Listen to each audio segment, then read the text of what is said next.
Je n'ai pas vu un seul territoire dans lequel l'intercommunalité n'a pas changé la vie quotidienne des habitants. Les intercommunalités sont les maîtres d'œuvre de la transition écologique dans les territoires. Une interco, quelle que soit sa strate, elle gère des compétences majeures. Une autre conviction, c'est que le bassin de vie est le bon échelon. On veut du sur-mesure pour nos territoires, on ne veut pas que tout soit décidé d'en haut et on veut une visibilité. Une forme de souplesse et surtout de sur-mesure qui fait la richesse de l'intercommunalité. Bonjour à toutes et à tous, bienvenue dans Territoire, un podcast d'Intercommunalité de France. Au programme, des entretiens pour éclairer les enjeux des élus et agents locaux. Je suis Baptiste Gapen, journaliste, et je vais tenter d'être votre porte-parole, d'amener à nos invités vos questions, intuitions ou besoins. Notre idée, vous proposer des interviews inspirantes sur différents thèmes pour répondre à vos problématiques du quotidien.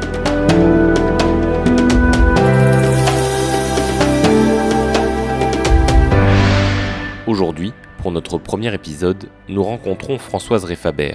Elle est la co-dirigeante d'Énergie Demain, une entreprise spécialisée dans la planification énergétique territoriale, la maîtrise de l'énergie et le développement des énergies renouvelables. Françoise Refaber travaille également avec l'ADEME ou le programme PUCA autour du concept des sociétés de tiers-financement dont vous pourrez découvrir le concept dans ce podcast. Bonjour Françoise Refaber. Bonjour. On est avec vous aujourd'hui pour parler de la rénovation thermique des bâtiments et notamment des freins qui peuvent être levés par les pouvoirs publics. Est-ce que l'année 2022 et les quelques mois que nous venons de vivre ont changé quelque chose ? Oui, en fait, aujourd'hui, on est dans la phase de démarrage d'un dispositif que les pouvoirs publics ont appelé Mon accompagnateur rénove. Donc là, je vous parle d'un dispositif qui concerne en particulier les propriétaires de maisons individuelles. Donc de ce point de vue-là, il y a une petite révolution dans ce secteur, dans la mesure où l'État entend de cette façon unifier toute une filière d'accompagnement des ménages, de le coupler avec les volets incitatifs MaPrimeRénov'. Et pour faire cela, pas mal d'habitudes doivent être un peu bousculées. Et je pense qu'il y a encore pas mal d'ajustements à réaliser. Et dans les têtes, qu'est-ce qui a changé aussi ? On a l'impression que les gens ont compris un peu qu'il y avait besoin de changement, qu'il y avait besoin d'agir. Oui, effectivement, je vous ai répondu sur un volet un peu technique et plutôt du côté des pouvoirs publics et des incitations. Mais vous avez raison. Au fond, ce qui change, c'est le sentiment d'urgence, effectivement. Ce que disent les gens sur le terrain, par exemple ici à Paris, c'est que le nombre d'appels entrants pour des dispositifs dont je parle, qui existent déjà, sans être identifiés sous cette marque, en fait, le nombre d'appels entrants a été multiplié par 10, par exemple, à Paris. Où pourtant, en fait, les gens trouvent que c'est toujours très compliqué, on est dans un secteur de copropriété. Voilà, donc jusqu'à présent, les gens avaient tendance à plutôt passer à autre chose. Et là, il y a le sentiment qu'on ne peut pas juste passer à autre chose. Oui, il y a aussi un réveil des pouvoirs publics, aussi de pouvoir se dire, tiens, quel rôle on peut jouer, comment on peut accompagner cette demande-là ? Je pense que les pouvoirs publics sont investis depuis bien longtemps. En revanche, effectivement, comme je le disais, on est dans une phase où il y a quand même pas mal de réformes qui se sont succédées. Et de mon point de vue, l'État a avancé avec des réformes qui ont été quand même peu concertées, avec une approche plutôt de haut en bas, et qui du coup, comme je le laissais entendre, fâche un peu sur le terrain, et notamment les collectivités qui avaient été incitées depuis 10 ans à mettre en place des dispositifs qui se trouvent bousculés aujourd'hui. Voilà, donc j'espère sincèrement que cette année 2023 sera un mouvement de synthèse. Ce sont des questions qui sont tellement compliquées qu'il y a besoin probablement d'un accompagnement. Et Cet accompagnement, il doit être adapté, plus ou moins social, plus ou moins orienté vers la performance énergétique. Déjà, c'est un mot qu'il faut définir, sur lequel, finalement, même au sein du secteur public, on n'est pas forcément nécessairement d'accord. Donc, voilà, je pense qu'aujourd'hui, tout ça doit être fusionné, orienté, simplifié. Donc, il faut à la fois une marque nationale, un peu plus d'homogénéité, mais pour autant, je pense qu'il faut aussi donner confiance aux gens et que ça s'appelle vraiment le sentiment, disons, de proximité. Voilà, donc c'est, je pense, compliqué de réussir cela parce que certains territoires sont déjà très avancés et peut-être que ce sont eux qui se plaignent le plus qu'on ne les écoute pas assez, mais dans d'autres territoires, c'est le vide sidéral. Ça pose la question de la strate aussi, quand on dit pouvoir public, oui. Finalement, qui fait quoi, à voilà. quel moment, voilà. Et notamment du rôle du coup des intercommunalités. Alors, effectivement, le rôle des intercommunalités, en fait, le secteur du logement, il est à la croisée de problématiques qui sont différentes. Bien sûr, il faut s'occuper des gens, des habitants. Donc ça, c'est le volet, disons, social ou d'amélioration de l'habitat qui, traditionnellement, est pris en charge par l'Agence nationale de l'amélioration de l'habitat avec les intercommunalités, avec les départements parfois, enfin en secteur rural surtout. La problématique de l'énergie qui avait justifié que les régions soient identifiées comme chefs de file du sujet de la rénovation énergétique et de plans pour mettre en œuvre les actions locales. Et de mon point de vue, je trouve que ces éléments ne s'emboîtent pas encore très bien. Alors il y a effectivement des comités locaux qui sont prévus pour organiser concrètement les choses sur le terrain, mais avec un avis consultatif. Et puis aujourd'hui, ils ne fonctionnent pas nécessairement, s'ils sont installés, c'est plutôt à blanc. Et je ne vois pas d'éléments encore extrêmement concrets de ce point de vue. Et puis, en fait, la grosse question que tout le monde se pose, c'est le financement en fait, de cet accompagnement qui est défini comme un service public et pour lesquels les arbitrages et la communication de l'État étaient déjà attendus l'année dernière. Et donc pour lesquels on nous annonce que les arbitrages vont être pris, mais on ne sait pas encore très bien quand. C'est vrai qu'on peut se poser la question de le pouvoir public doit-il être facilitateur, conseiller, est-ce qu'il doit l'intégrer dans son service public même, quel rôle, comment et vers qui se tourner pour faire les travaux aussi, c'est complexe. Oui, c'est complexe. En fait, le service public énonce deux principes qui sont celui d'accompagner les gens vers des rénovations performantes. Mais cette notion de performance, comme je vous l'ai dit, elle est un peu, pour l'instant, en pointillé. On ne sait pas trop quels sont les critères qui vont être objectivement pris en compte pour y arriver. Et cet accompagnement, il doit se faire, c'est la loi qui le dit, dans un objectif de neutralité et d'indépendance.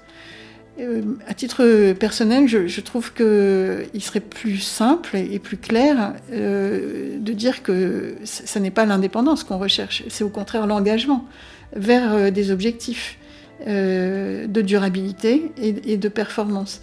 Je trouve que, par conséquent, la difficulté aujourd'hui, c'est d'ancrer dans les pratiques des modalités de conseil qui permettent effectivement de donner aux gens des informations non pas neutres, mais engagés pour qu'ils sachent exactement quand ils doivent rénover, enfin quand ils souhaitent rénover un logement, ou encore mieux quand ils vont l'acheter ou quand ils veulent le mettre en location, quel est l'investissement qui est à pratiquer. Et bien souvent, comme les gens ne peuvent pas ou ne se projettent pas pour une durée, supérieure à, je ne sais pas, 5, 7, 10 ans dans le même logement, ce qui est important, c'est de leur donner des indications de dépenses qui ne vont pas devoir être refaites 5 ou 10 ans après. Donc c'est cette notion de trajectoire qui est compliquée à mettre en place. Et j'ai le sentiment que on devrait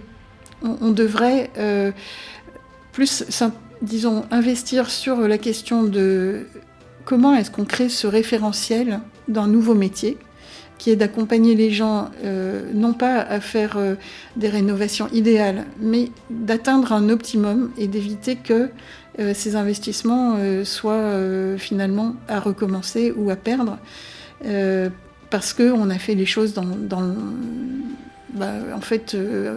en fonction de ses envies, de ses intuitions, mais pas forcément en fonction de ce que disent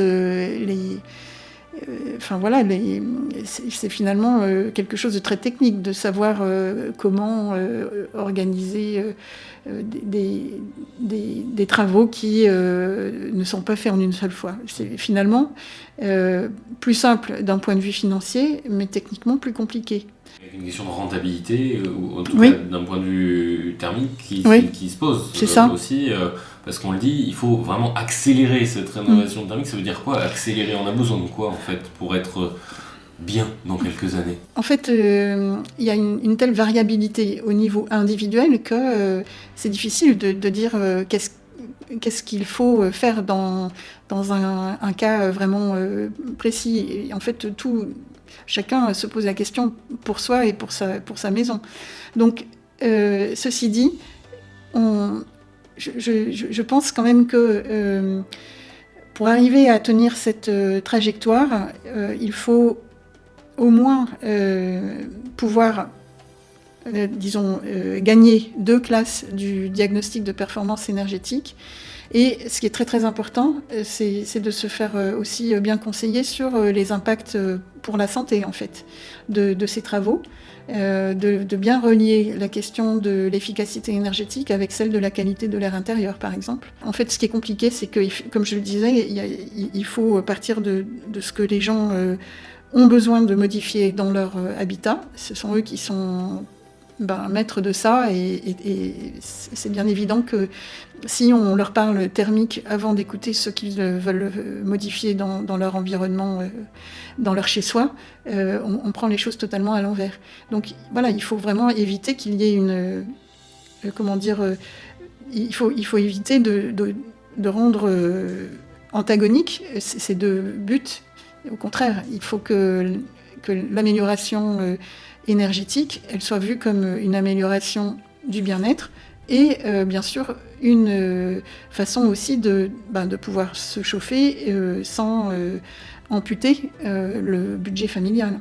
C'est ce qui m'a amené depuis 10 ou maintenant 12 ans de travailler sur l'expérimentation et maintenant la mise en place d'un dispositif de financement qui vise vraiment spécifiquement cette notion de rénovation énergétique performante, puisque en fait les économies d'énergie, si elles se réalisent, elles sont effectivement un moyen finalement de payer une partie de cet investissement, au moyen finalement d'un financement, d'un crédit, d'un prêt.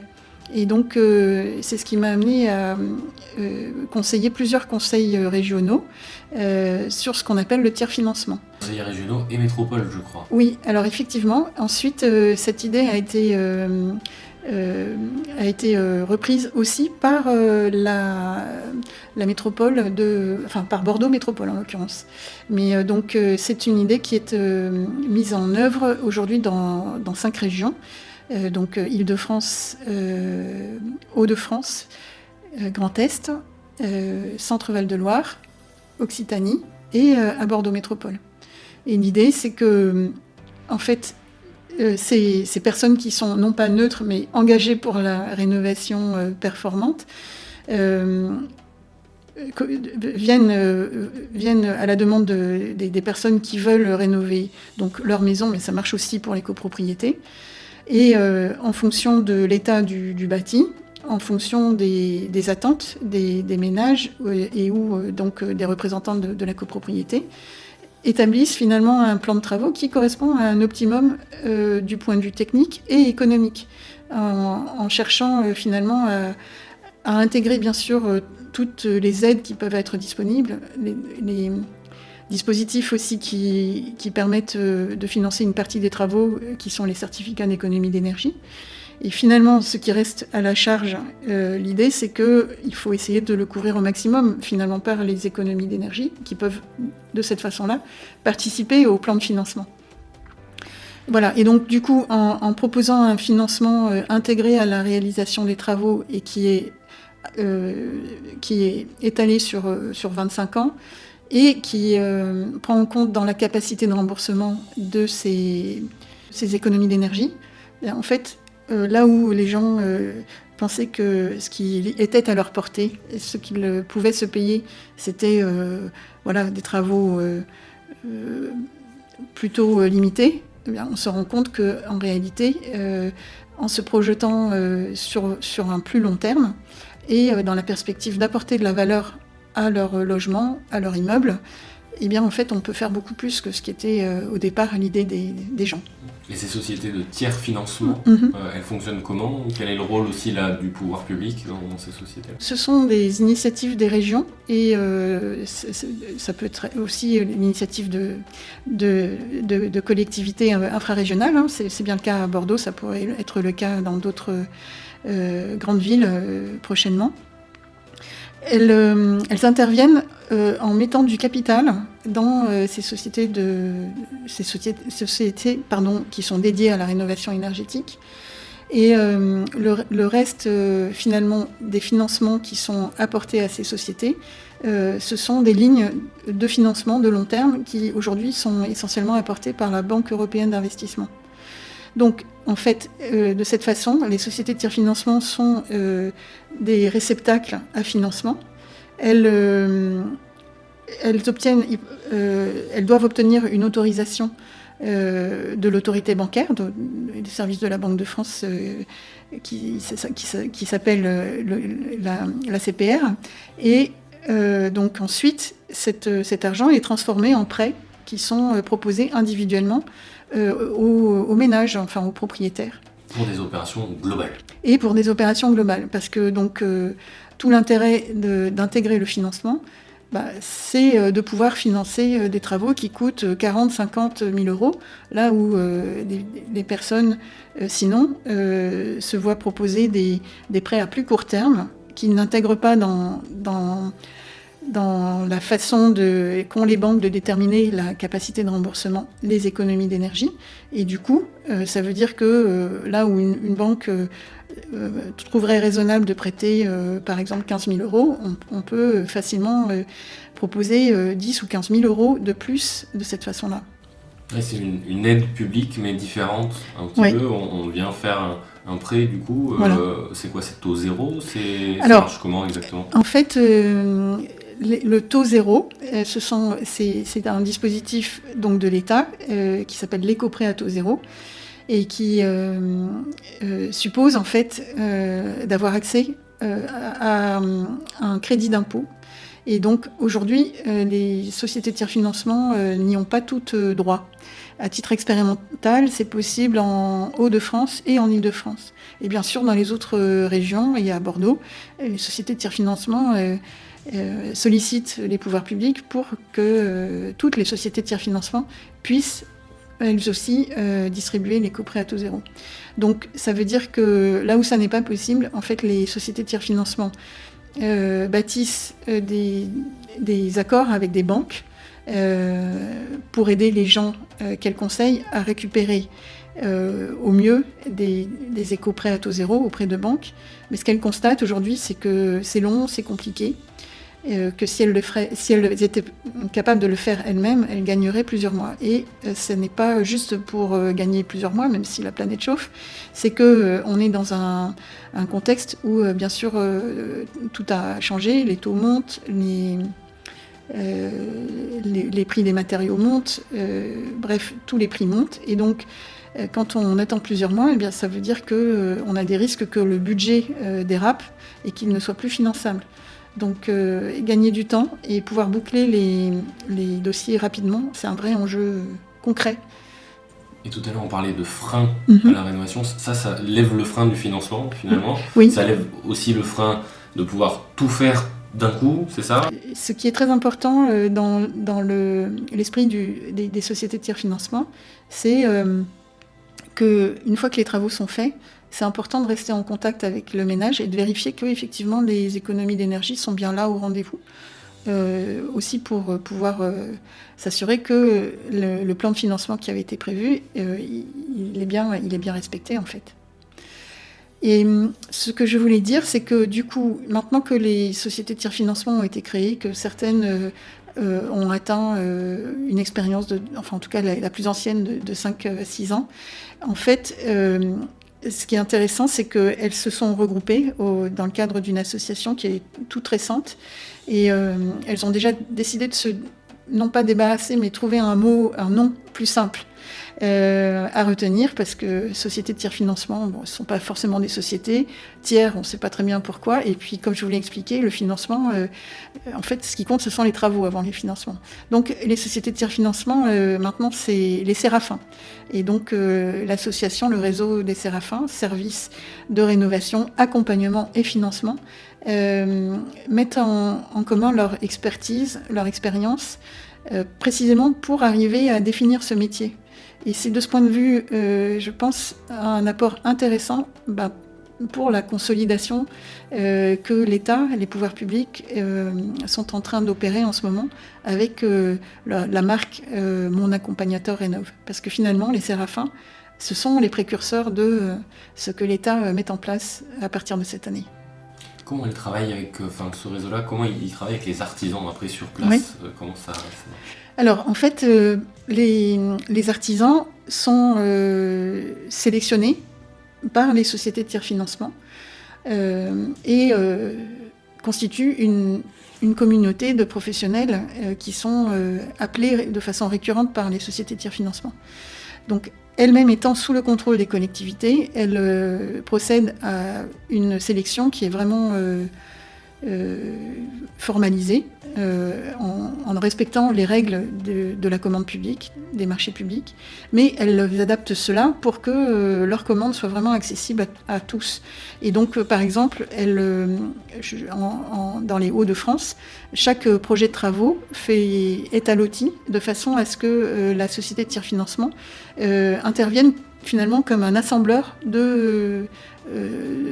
d'artisans, de toutes petites entreprises, et de cette façon-là, ne pas réserver l'activité de ces rénovations qui sont quand même lourdes. En général, ce sont des projets à 40, 50 000 euros. Donc, ça permet de rendre ces projets accessibles à des artisans et pas forcément les réserver à des entreprises générales. Mais est-ce que, si on doit terminer là-dessus, est-ce qu'on va réussir à passer ce cap ? L'étude d'Adem Idri dont vous m'avez parlé, dont on mettra le lien dans la description de ce podcast, elle dit oui, mais il faudrait aller beaucoup plus vite. Oui. Il faudrait faire beaucoup plus que ce qu'on fait. Est-ce que ce genre de dispositif peut nous permettre de passer un cap, 3 caps même ? Pas tout seul, mais déjà, en fait, je pense que ça peut quand même fédérer et faciliter le travail des gens qui veulent s'installer et faire des choses de qualité dans le secteur du bâtiment. Donc, en fait, elles ne peuvent pas y arriver toutes seules, mais elles sont un bon point d'ancrage pour que à la fois les gens et les entreprises aillent dans le bon sens. Ensuite, quand même, elles ne peuvent pas aller toutes seules régler le sujet, l'énorme sujet qu'on a devant nous, qui est qu'il n'y a pas finalement assez de professionnels.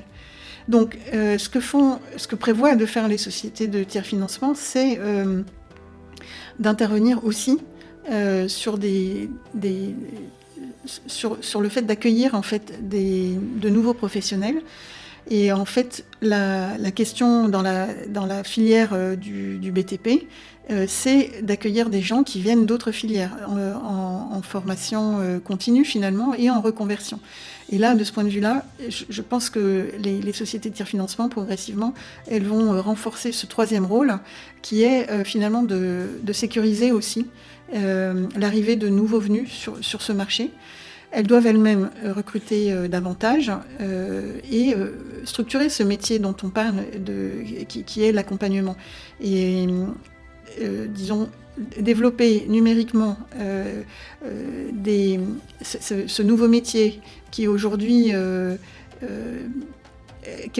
qu'aujourd'hui elles maîtrisent, mais qu'elles sont un peu les seules à maîtriser, c'est-à-dire savoir parler aux gens de leurs projets, de leurs finances, des travaux, savoir gérer le projet, savoir recruter les entreprises, les sécuriser elles-mêmes. Vous voyez que ce sont des capacités et des compétences et des qualités qui sont très diverses. Donc voilà, je pense que les sociétés de tiers-financement, ce qu'elles sont en train de prouver, c'est que ce nouveau métier qui est à cheval entre le social, l'économique et le technique, on peut le réussir. C'est la fin de ce premier épisode. Si vous souhaitez plus d'informations, vous pouvez retrouver dans la description de ce podcast le lien de l'étude d'Intercommunalité de France financer la transition écologique et énergétique. Vous y trouverez également le lien vers le réseau Séraphin, évoqué par Françoise Refaber, ainsi que l'étude de l'ADEME et de l'IDRI. De notre côté, on se retrouve très vite pour un prochain épisode de Territoire, le podcast d'Intercommunalité de France.